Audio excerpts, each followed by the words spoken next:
Ouais. Très bien. Merci. Aliou, sur la marche, la mobilisation noo ko jàngatee. waaw ci lii gëj na am ci réew mi. bett na la. waaw bett na ma. macha allah très honnêtement parce que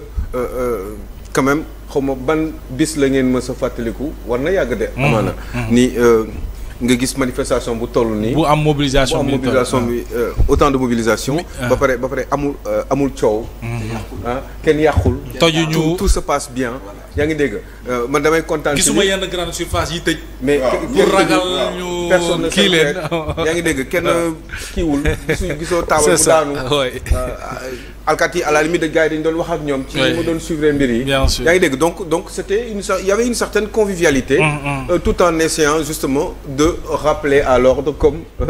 comme justement kii bi jargon bi ni muy wax. rappel à l'ordre. On est dans une démocratie et je pense que ni c'est logique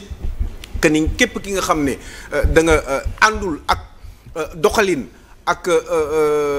wala nga ñàkk gis-gis ak façon yi gouverner ñi nga xam ne ñoom ñoo nekk ci nguur gi am nga droit yoon moo la ko may nga dem def une manifestation nga demander préfet bi mu war la ko nangul sauf situation exceptionnelle. Donc cas bi demee nii baax na leen rek laa ci bon Bachir m'a un petit peu marché sur la langue. Oui. Mais préfet bi bu fekkee ni da nga autoriser nit pour mu manifester béréb sangam ba béréb sangam je pense que ni au dernier moment nga dellusi pour lui changer son itinéraire loolu wax dëgg yàlla il faudrait une explication valable. Et même valide si je puis dire pour que nga mën a changer mbir mi ba ñooñu mën ko comprendre. waaye à la dernière minute nga ñëw nga leen jóge leen fii mbir mi nii lañ ko sóoraale woon waaye ñun ñoo leen ne ngeen defee ko ne alors loolu day perturber justement la bonne marche et le bon fonctionnement de cette manifestation donc loolu da ko mujj defar de. voilà loolu c'est regrettable et que ce serait bien la prochaine fois ñu mën ci bàyyi xel. ndax quand même depuis bi ngay autoriser groupe sangam pour ñu def manifestation ci béréb sangam yow en principe sa liggéey mooy. nga anticiper sur justement tout ce qui est sécurité aspect sécuritaire pour que mbir mi mën a dox normalement. Donc loolu boo ko deful ba au dernier moment donc peut-être que ni je pourrais éventuellement penser que ni ça serait un prétexte peut-être pour à la limite d'autres raisons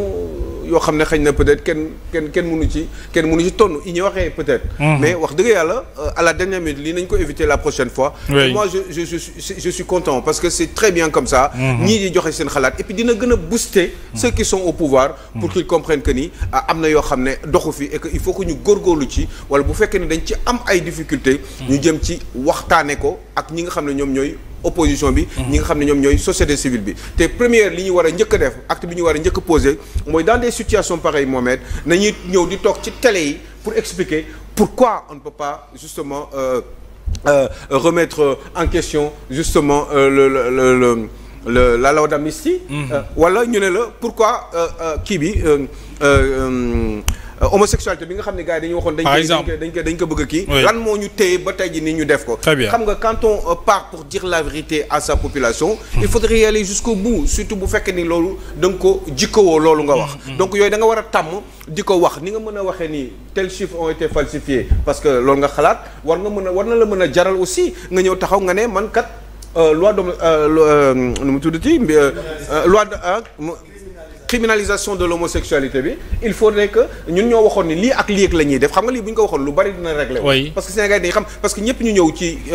marche bi te am na si ñoo xam ne dañu ñëw parce que dañu gëmoon ni loolu bu ñëwee dina am donc man mosuma ko gëm parce que am na yoo xam ne da ngay xam yow moom gisoon nga lépp waaw yow moom coow la mais bon moom boobu yow moom bu ñu la vaaree mën nga bañati sax def émission mais man kenn du ma vaar xaw ma lu tax waaw dañ may vaar nag comme ça ma xaw a dëngal waaw yaag bugaan moom bu ñu leen vaaree waaw franchement ak bugaan aussi yaa ngi dégg donc yooyu yëpp faisant ça fait que ni yooyu mu ñoo expliqué wu sax waxtaane ko ak sénégalais yi ne leen écoutez ñun mbir mi nii la demee ñun ñoo waxoon lii mënuñu ko def ñun ñoo waxoon dañ lijjanti sàng xam nga ay bëri na ay détails sur lesquels justement ce pouvoir qui était dans l'opposition avant am na yu bëri yoo xam ne dañ ko waxoon léegi li gënoon rafet mooy ñu koy waxtaane et puis pourquoi pas ñëw jàkkaarloog des gens comme Djibril Bey jàkkaarloog comme ay Bachir Fofana entre autres Omar Faye ak ñun ñi yëpp ñu expliquer ñu waxtaan parce que on serait là que juste pour leur poser des questions di leen laaj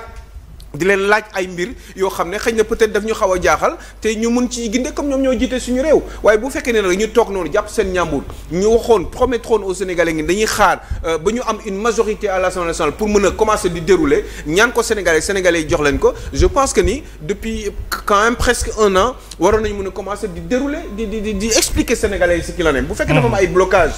qui sont liés à des raisons justement encore une fois que l'on ne maîtrise pas bu boobaa ñu leeral ñu ko parce que bu ñu ko leeralee aussi ñun aussi suñu xel la ñu am dinañ xam comprendre véritablement ce qu'il en est lan mooy problème par exemple tey jii man maa ngi xaar parce que ñoom quand même ñoo nekk ci nguur gi man ñu bañ ko criminaliser moo ma gënal man je suis pas d'accord avec ça te yàgg naa ko wax te waxoon naa ne lii mënu ngeen def mënul nekk ah voilà on était là donc léegi finalement comme mbir mi léegi demee na nii xëy na peut-être ñoom bi ñëwee ba toog am na ay réalités yoo xam ne gis nañ ko rendre nañ ci compte que mënuñu ko nekk wala xëy na peut-être Diomaye moo bëggul Sonko moom xëy na peut-être que ni su nekkoon président dina ko def parce que il peut sortir ce excuse boobu ne man su ma comme man du jiitewu ma réew et cetera ak demee noonu yooyu yëpp mun na nekk mais au moins sax ñu leeral ñu bu ñu ko leeralee après ñun dinañ xam exactement ce qu'il en est et puis comme ni ñu koy waxee nii marché bi baax na man rek laay xaw a ragal mon frère oui mooy xam nga fii nii man yooyu dama ci xaw a ragal xam nga lii société une partie de la société civile moo organisé manifestation bi bon man dama gis homme politique yi aussi bon ñi ngi ci biir bon ils ont fait quand même 12 ans fukki at ak ñaar j'espère que ni greffé wuñ ci noonu rek xam nga y a pas mieux pardonne-moi Djibril mais y a pas mieux qu'un homme politique pour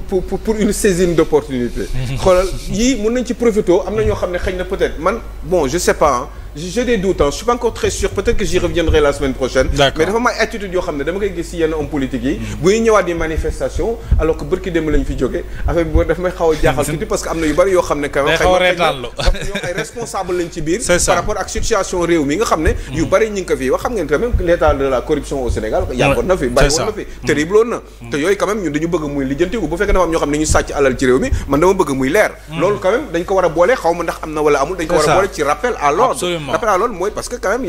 y a des pilleurs de la République quand même sous le régime de Macky Sall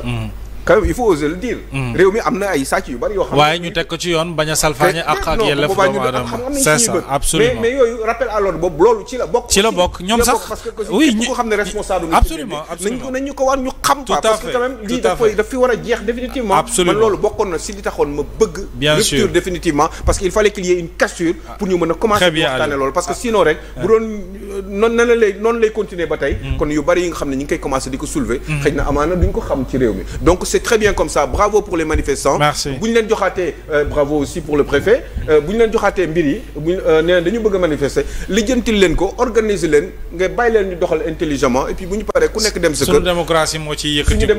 ça ne fait que embellir véritablement la démocratie sénégalaise. Alors on va essayer d'aller un peu vite parce qu'on a beaucoup de choses à dire par rapport ak l'actualité Djibril bëri na ci lu bokk ci li ñu waral manifestation bi muy nit ñi nga xam ne jàpp nañu leen kaso ci ay délit d'opinion ñenn ñi itam ci ay mbir yu nga xam ne bañ demee ba ci biir gis nañu ne am na injustice bi nekk ci biir bu ñu jëlee kaaw Abdou Nguer par exemple ses avocats ñoom ñu ngi ñaawlu démarche procureur bi nga xamante ni dafay tarder pour fixer une date pour son procès Abdou Nguer tout le monde sait xam nañu nu ko jàppee nu ko tegee loxo mais depuis le 31 juillet la ñu ko notifié ne war na mën a taxaw mais évidemment boobu ba léegi France daal di xëddem gisuñu ba léegi ñu taxawal procès ba ñaari fan yi ñu génn avocat mi ñu ngi mer ci loolu di ñaxtu ci loolu auprès du procureur pour ñu utal ko gaaw fixer procès alors pour son cas boo ci doon def une lecture ak fi ñu ci toll nii ak avocat mi li ñu wax lan ban jàngat nga ci def. waaw damay wax ne scandale social la c'est-à-dire que xam nga li ñuy wax ay scandale financier ay crime financier lii aussi da nga koy jàppee comme scandale social. parce que nit ki nga xam ne. nekkuma sax di werante ci def naag deful. ñun ñëpp xam nañ ne. Abdou Nguer deful. waaye même bu doon dañu jàpp ne sax dafa def li mu def flagrant délit la. kooku warul dem instruction. waaye pour faire plaisir au prince naturellement le parquet c'est lui qui le dit le prince qui dit man su ma bëggee ñu jàpp diw dañuy jàpp diw.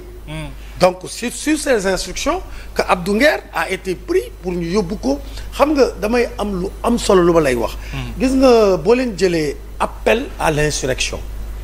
survie état la